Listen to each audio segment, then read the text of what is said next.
Tal y como anunciamos, se está desarrollando en este momento en paralelo la audiencia que solventa el pedido de prisión preventiva de Adrián Villar. Vamos a engancharnos un ratito con la señal de Justicia TV para ver en qué parte de los alegatos se encuentra.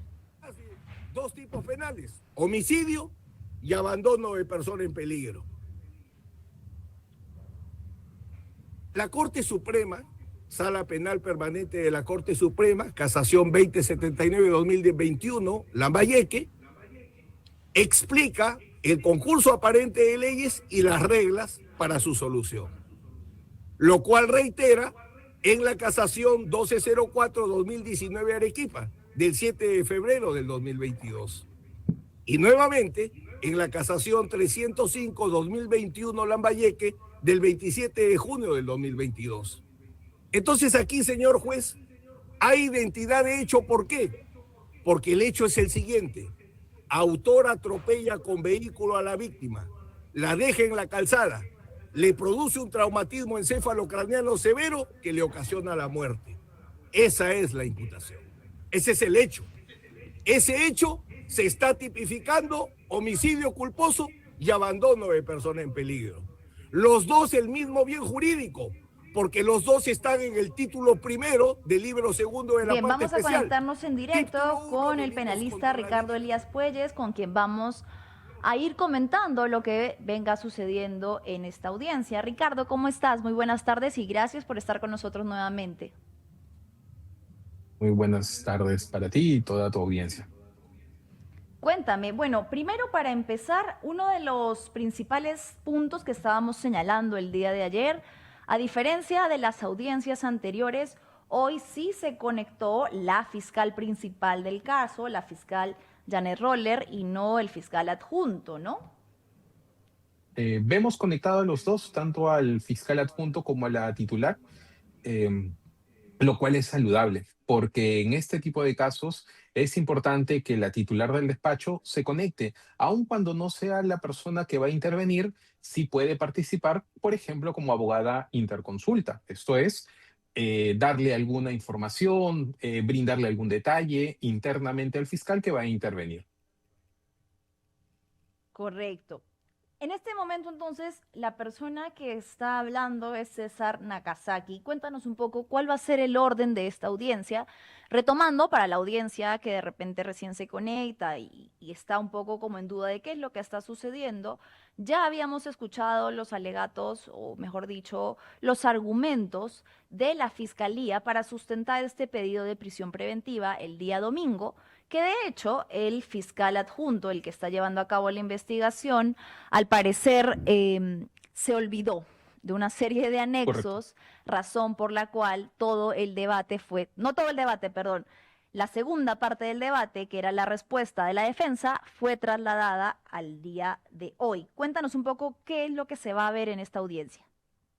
Lo primero que podemos advertir es una diferencia en cuestiones de tiempo, porque el fiscal en la audiencia del día domingo, el juez le dijo, tiene usted 30 minutos, y el fiscal utilizó ese tiempo, incluso un poco menos o alrededor de los 30 minutos. El día de hoy vemos que la defensa del investigado, del señor Villar, ha pedido una hora. Esto es el doble del tiempo. Y si no hubiera sido por el abogado de la familia de la víctima, la fiscalía dejaba consentir esto. Entonces, ahí ya tenemos un primer incidente respecto a la dirección de audiencia, porque no es que las partes decidan cuánto tiempo es el que van a utilizar, sino es el juez quien tiene que realizar el control de los tiempos. Entonces, ahí ya tenemos un primer punto a tomar en consideración. Segundo punto, de lo que hemos podido escuchar, la defensa está argumentando que el hecho no calza dentro de la imputación. ¿Qué significa esto? La fiscalía sostuvo y dijo, el accidente, esto es el homicidio culposo, tiene una forma agravada, la utilización de un vehículo. Muy bien, entonces por eso es que calcula de 4 a 8 años de pena privativa de libertad en este supuesto. Pero la defensa está refutando y lo que dice es, no ha habido un incumplimiento de las reglas de tránsito, no ha habido una ingesta de alcohol. Por lo tanto, ese último párrafo no es aplicable, porque el solo hecho de conducir no significa estar en la agravante. Por lo tanto, ¿qué es lo que espera la defensa en este escenario? Que sea calificado o recalificado como un homicidio culposo básico, estar en el primer párrafo. Entonces ahí ya tenemos una primera línea de debate y de argumentación. Correcto. ¿Podrías explicarnos, Ricardo, cuál es la diferencia en los términos de la pena que correspondería en caso sea calificado como homicidio culposo básico versus si se consideren agravantes del homicidio culposo? Desde luego, si estamos en el primer párrafo, la sanción solamente va hasta 2 años de pena privativa de libertad. Si estamos en el tercer párrafo, va de 4 a 8 años de pena privativa de libertad. Como vemos, la diferencia es abismal. En una tendríamos Mm. a lo máximo, como máximo, 2 años, pero ni siquiera ese punto podría acogerse. ¿Por qué? Porque no se calcula en base a lo máximo de la pena, sino se calcula en base a lo mínimo que se le puede imponer. ¿Por qué? Porque recordemos que está acogiéndose a una solicitud de determinación anticipada. Recordemos que la defensa me parece que también quiere postular una confesión sincera y por lo tanto la pena posible sería mucho menos de lo que ha solicitado la fiscalía. En todo caso, eh, sin internamiento carcelario, 2 años es lo que podría como llegar a máximo. costar en nuestro país el arrebatarle la vida a una persona y dejarla tirada. Omisión de auxilio, pero además, Ricardo, lo que no comprendo como una persona evidentemente externa a términos penales es si no se va a tener en cuenta la manera en la que se desarrollaron los hechos después, porque sí se estaba hablando, obviamente esto es un tema desde la opinión de algunos penalistas, que podría considerarse culposo por la trama posterior, pero algunos decían que era muy difícil sostenerlo, perdón, doloso. Ahora, Sí. mi pregunta es, toda la forma, evidentemente, en la que luego de los hechos se han desarrollado las conversaciones, las comunicaciones, el encubrimiento, la omisión, la obstrucción a la justicia, ¿no importan? ¿No vendrían a ser tomadas en cuenta en este proceso? Como hechos posteriores, no. O sea, el haberse escapado es un delito, fuga de accidente de tránsito. El no haberla socorrido es omisión de auxilio a una víctima, pero esos son los hechos posteriores al evento trágico. Bien, eso no hace que cambie la calificación jurídica, pero la defensa de la víctima, la defensa de la familia de la víctima, ha postulado ya que estaríamos eventualmente frente a un caso de homicidio con dolo eventual. Y esta tesis la fiscalía la pudo haber asumido y recalificado el tipo. ¿Qué es lo que tenemos, por lo menos en medios de la versión de la defensa? Mi patrocinado se quedó dormido. ¿Correcto? Esa es la tesis que se está esbozando al día de hoy porque no hay prueba de ingesta de alcohol, porque no hay prueba de que haya excedido la velocidad La máxima velocidad. permitida. Correcto. Pero también dice, ha estado recibiendo algún tipo de tratamiento, ha estado recibiendo, se ha encontrado delicado, enfermo de salud y demás. Entonces, si esto fuese así, la fiscalía podría decir, un conductor que se siente cansado podría quedarse dormido al volante. Por lo tanto, él debe de descansar. Se pide un taxi y no maneja un vehículo. Entonces, en ese escenario, cobra fuerza la tesis de el homicidio con doble eventual. Porque aquí es, yo me sentía cansado antes de salir a manejar mi vehículo, pero aún así lo hice. Porque el accidente ocurre 2, 3 minutos después de que deja el edificio. Por lo tanto, Sí, del bajo la Francesca propia Montenegro. tesis, claro, bajo la propia tesis, por lo menos difundida en medios de la defensa, es lógico que la fiscalía readecue la calificación a un homicidio con un dolo eventual.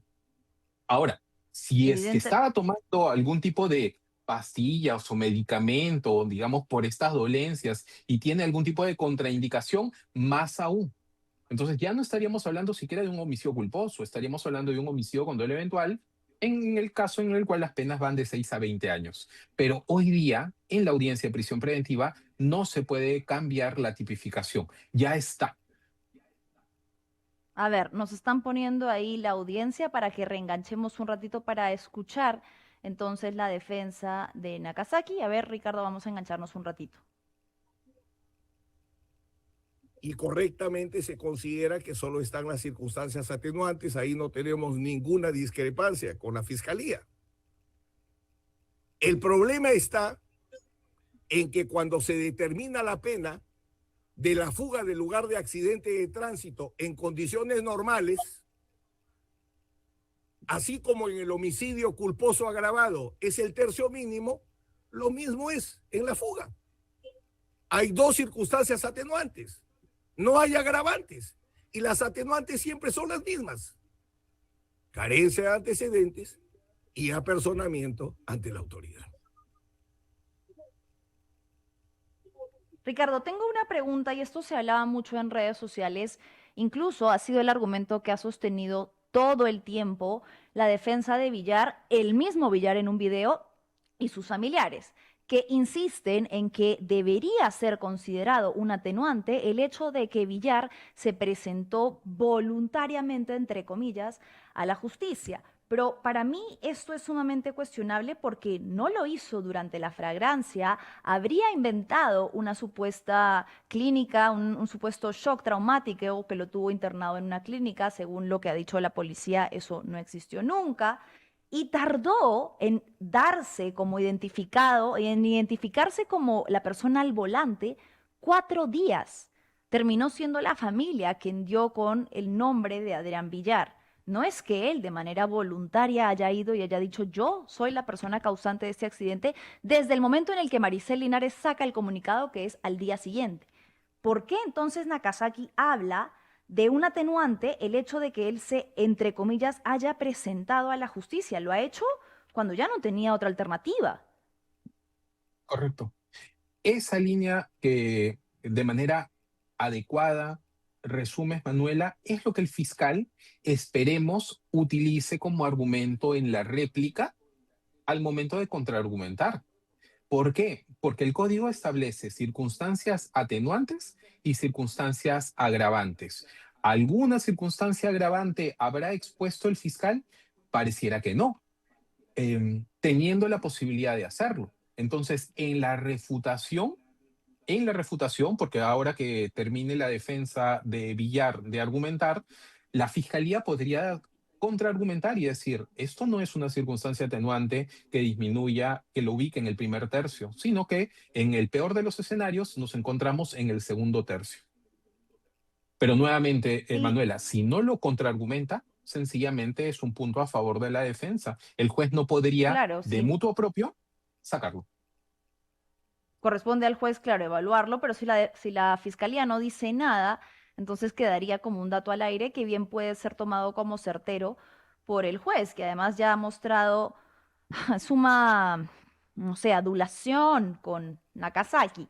Ahora, lo segundo que menciona y que a mí me parece grave, pero que corresponde de hecho al Código Penal, que te quiero preguntar, es el hecho de que carezca de antecedentes. ¿Desde cuándo? Porque tengo entendido que esto corresponde a una modificación. El que una persona carezca de antecedentes puede hacer que se le reduzca la pena. Me parece grave pensando en que yo puedo cometer un delito y por ser la primera vez, entonces puedo decir, ah, bueno, pero fue mi primer delito en la vida, yupi, entonces puede ser que mi pena sea un poquito menos grave. No le encuentro mucho el sentido si pudieses explicarme un poco desde cuándo esto funciona de esa manera. Correcto. Esta atenuante es una atenuante que la hemos tenido ciertamente, o sea, no es algo nuevo. Lo nuevo que nuestro Código Penal tiene por las últimas modificaciones es que ahora para la prisión La preventiva se edad. requiere más de 5 años. Correcto, estamos hablando, pero a él no le aplica la edad, porque la edad es cuando es menos de 21 años, y en este caso él tiene 21 años, más de 21 años y 6 meses, me parece. Por lo tanto, Ok, no les... no pero aplica. sí, o sea, pero algo que sí es un dato objetivo es que no tiene antecedentes penales. Y como no tiene antecedentes penales, es una circunstancia atenuante a su favor. ¿Se necesitaría alguna modificación del Código Penal para evitar estas circunstancias? Ya eso es política criminal del Congreso, del Legislativo. Claro. Ya, claro, porque ya esto compete a cómo se establece, según el Código Penal, que una persona que no tiene antecedentes puede ser considerada una atenuante para su pena. A ver, la siguiente pregunta. En teoría, la fiscalía señala 3 delitos, ¿verdad? Los Es tres, correcto. para los tres, tienen que ser juzgados de manera independiente y tiene que haber, digamos, un veredicto en cuanto A, en cuanto a B y en cuanto a C. Se le declara de A o B o C culpable o inocente.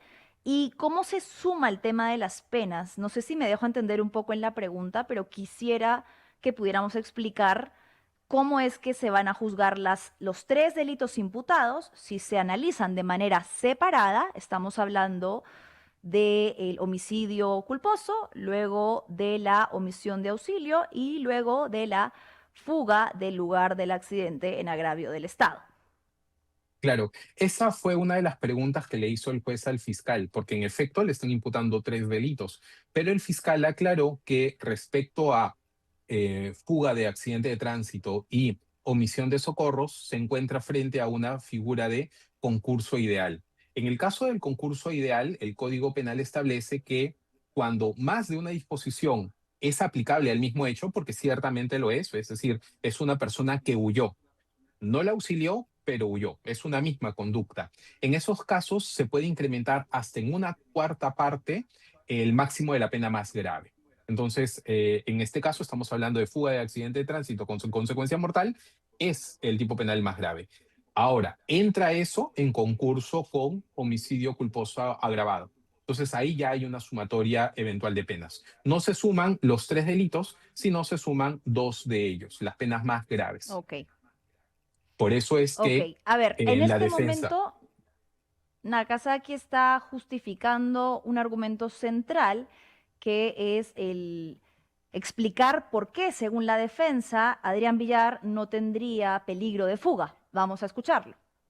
correcto, Necesitan el arraigo familiar. Y en el auto supremo desestimatorio del requerimiento de prisión preventiva del juez supremo de investigación preparatoria 20-2022-3, lo mismo, dice, la condición de soltero y la falta de carga familiar per se no justifica sustentar un peligro de fuga, sino todos los estudiantes universitarios tendríamos peligro de fuga. Mi primer solo gané con mi título profesional. Como todos los protagonistas de estos dramas, hemos vivido y vivimos por el esfuerzo de nuestros padres y por eso comprendo todo lo que debo comprender también. Y eso se repite en todas las casaciones, en la casación 50-2025 Tacna, la casación 11-45-2018 Nacional, otro auto supremo desestimatorio del requerimiento de prisión, todos sostienen lo mismo. El arraigo familiar, que no es un hecho controvertido, señor juez, porque la fiscalía no niega que mi patrocinado tenga un padre, Rubén Villar Flotnets. Sería imposible que lo diga y además no lo niega. Tampoco niega que tiene una mamá, Marcela Chirino Sayala, y que tiene mi patrocinado una hermanita de 4 años. Lo que la fiscalía ha razonado es que si mi patrocinado no mantiene la casa, no tiene arraigos, pero los integrantes no los discuten. Por tanto, le diría que el arraigo familiar no es controvertido. ¿Qué Bien, prueba el Ricardo. arraigo familiar que hemos agregado? Entonces se está centrando Nakazaki en la figura del arraigo familiar. Para nuestra audiencia, ¿qué quiere decir eso y por qué es tan importante para la Fiscalía el postulado que ha hecho sobre el arraigo que ahora supuestamente Nakazaki está rebatiendo? correcto. A ver, a diferencia de un proceso en el cual se le impone una sentencia a una persona donde uno juzga lo que pasó, esto es hacia el pasado, cuando hablamos de prisión preventiva, lo que hacemos es un análisis del futuro, es decir, ¿qué podría pasar si yo no impongo una prisión preventiva? La No se hace prisión efectiva preventiva. o finalmente la cárcel que al final del proceso. Entonces, como yo no puedo juzgar el pasado, sino analizar el futuro, uno de los elementos a tener en consideración es un estrecho núcleo familiar. En este caso, el arraigo familiar.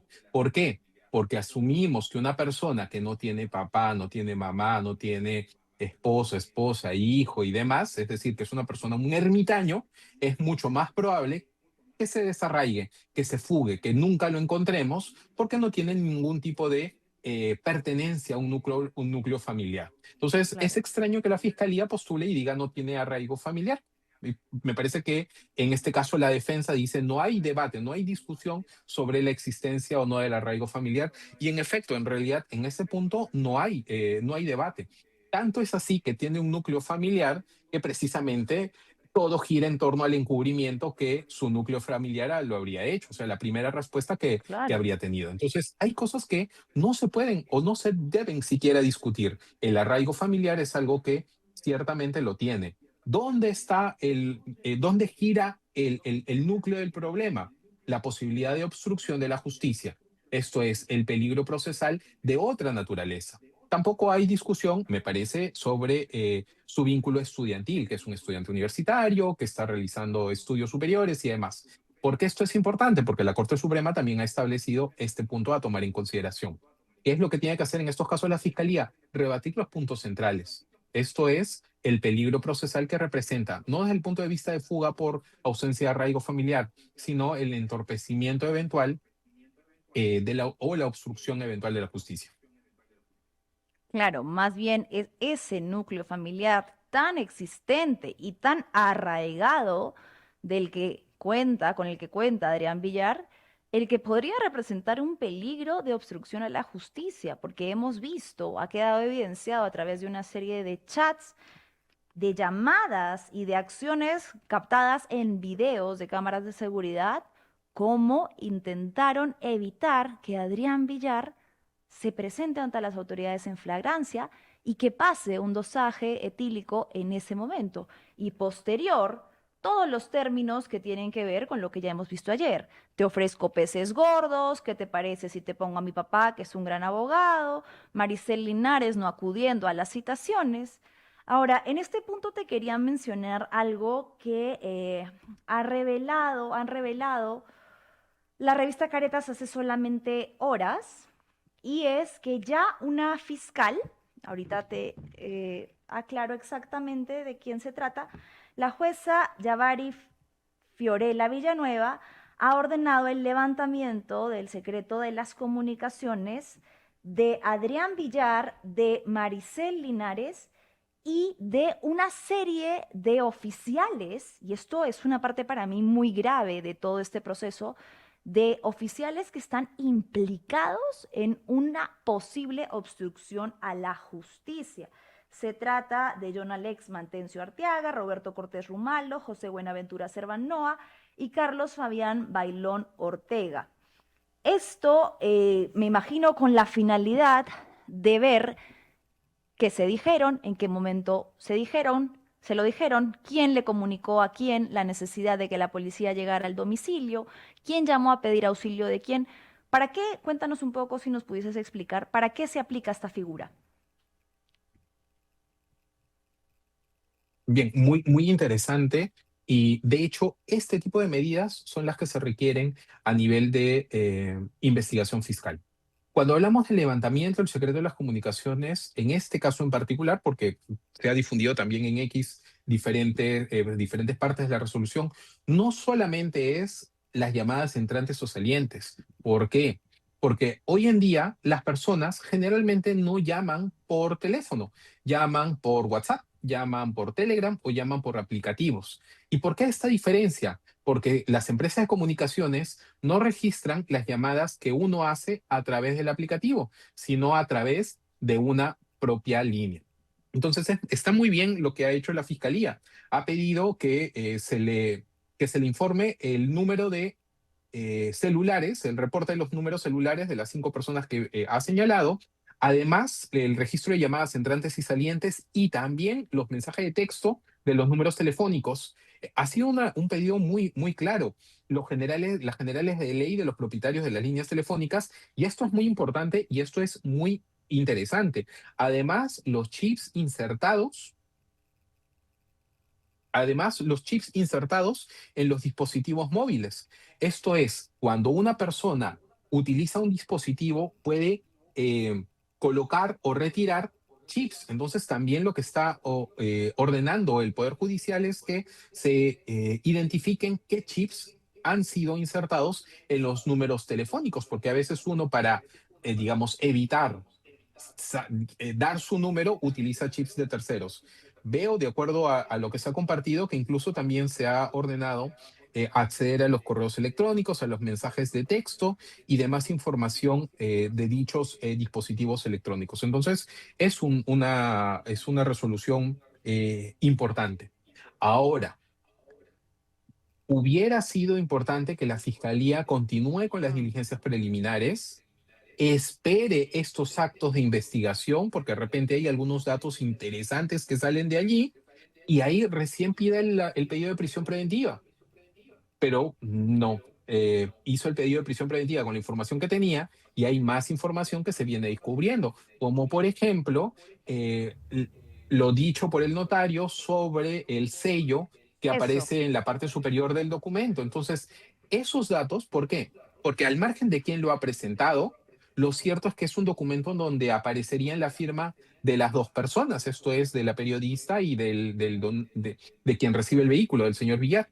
Entonces, esos son Tenemos, elementos que podría haber utilizado la fiscalía. Sí, sí, eso te iba a preguntar. Tenemos entonces la declaración que dio ayer el notario Donato Carpio Vélez, que dijo algo bastante grave y que se resume en una frase, ¿no? Él dijo, mío no es, o se hizo en Azángaro o se hizo con inteligencia artificial.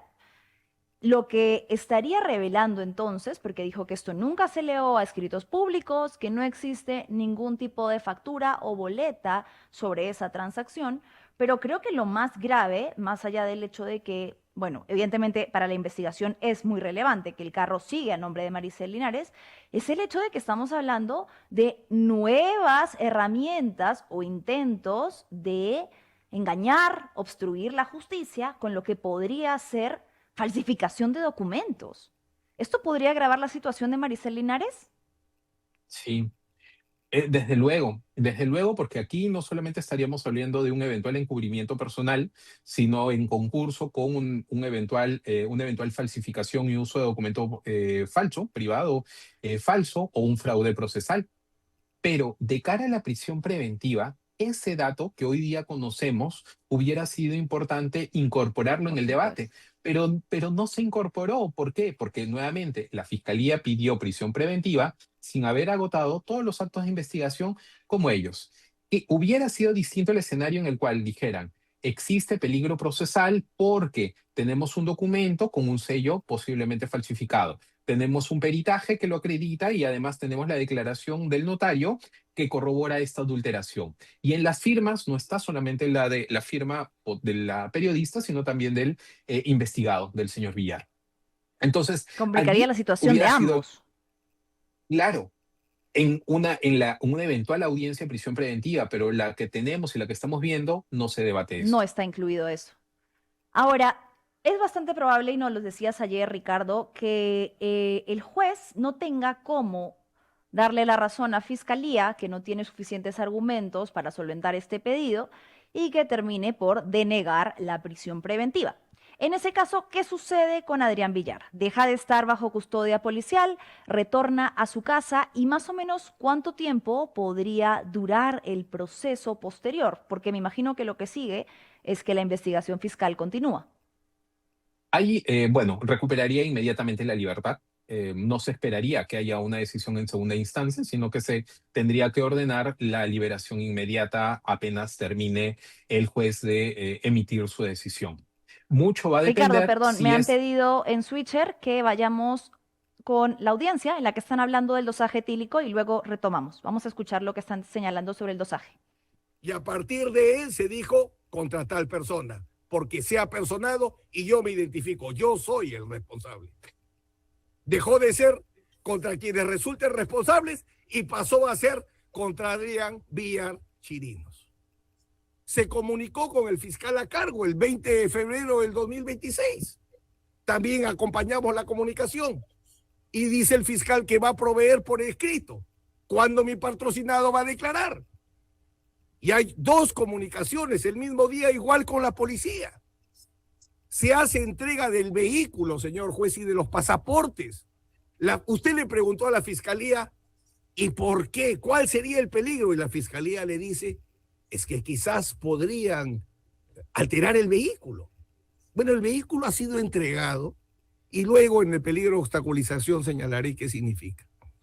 Y así por el estilo, señor juez, para ganar tiempo, porque sé que está como buen árbitro marcando el tiempo. Lo cierto es que mi patrocinado ha realizado una serie de actos de investigación que están establecidos, se apersonó, permitió la identificación, ha entregado el vehículo, que es un elemento central en homicidios por accidente de tránsito, para que se pericie, conducta de investigación adecuada, que dice la Corte Suprema, el comportamiento durante el procedimiento en la medida que indique su voluntad de someterse a la persecución penal. Cortamos entonces. Creo que básicamente esto es algo, avisarte, Ricardo, que lo que ha entregado es una serie de exámenes de dosaje etílico hechos en el laboratorio ROE el 18 de febrero, justo es lo que cuando estábamos conversando se estaba viendo en la audiencia. ¿Y cómo se va a poder analizar esto en cuanto a esta audiencia? ¿Va a poder ser tomado en cuenta si es entregado en este momento? ¿Qué es lo que va a tener que hacer el juez con respecto a esta supuesta evidencia que acaban de entregar? Y antes, bueno, vayamos con esa pregunta primero. ¿Qué va a pasar con esos supuestos exámenes de dosaje etílicos hechos en laboratorio ROE que acaba de entregar Nakazaki? Bien, a ver, si es que los exámenes fueron presentados previamente en la carpeta fiscal, pueden ser incorporados como elemento de debate. Si es que si es que el dosaje particular recién ha sido ingresado al expediente judicial donde se está debatiendo, la fiscalía no tendría cómo rebatir y de hecho puede solicitar que no se tome en consideración. Sin embargo, este examen en nada influiría. ¿Por qué? Porque la fiscalía no le está imputando el delito de conducción en estado de ebriedad o homicidio culposo con conducción en estado de ebriedad.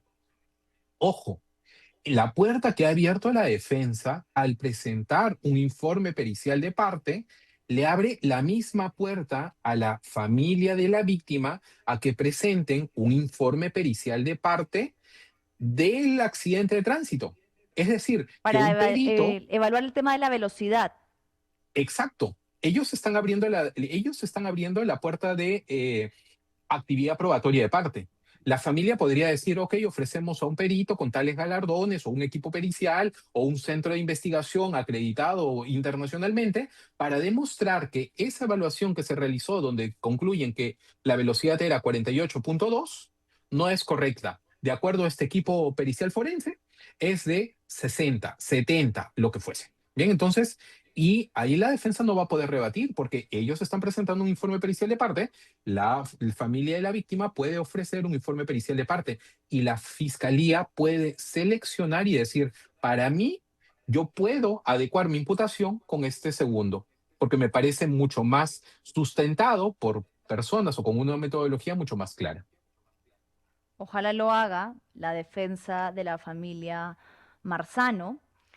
Y solamente sobre lo que estábamos escuchando que decía Nakazaki, ¿no? Nuevamente me parece que es lamentable cómo la fiscalía y su actuar deficiente, según mi punto de vista, le ha dejado a la defensa de Villar una serie de vacíos para que ellos puedan presentar las acciones posteriores al atropello como si fuesen de una persona sumamente correcta, mártir y comprometida con la justicia. Por ejemplo, menciona el hecho de la entrega del vehículo y cómo Adrián Villar fue a entregarlo. Nunca debió ser de esa manera. Debió ser la policía quien se encargara de esa diligencia en conjunto con la fiscalía. Nuevamente reitera el tema de que él se presentó voluntariamente a la justicia y a las autoridades. No fue así. No fue hasta que la familia Marzano dio con la identidad de Villar y se vio sumamente implicado que tuvo que salir a dar la cara. Y ni así. Y no fue hasta que hubo videos en todos los medios de comunicación que hacían evidente que no había habido ningún tipo de shock traumático, sino más bien una serie de actuaciones para encubrir y obstaculizar, que nuevamente todas las personas tuvieron que salir a dar su versión. Entonces, ¿por qué es que la fiscalía permite que esos vacíos sean aprovechados por la defensa?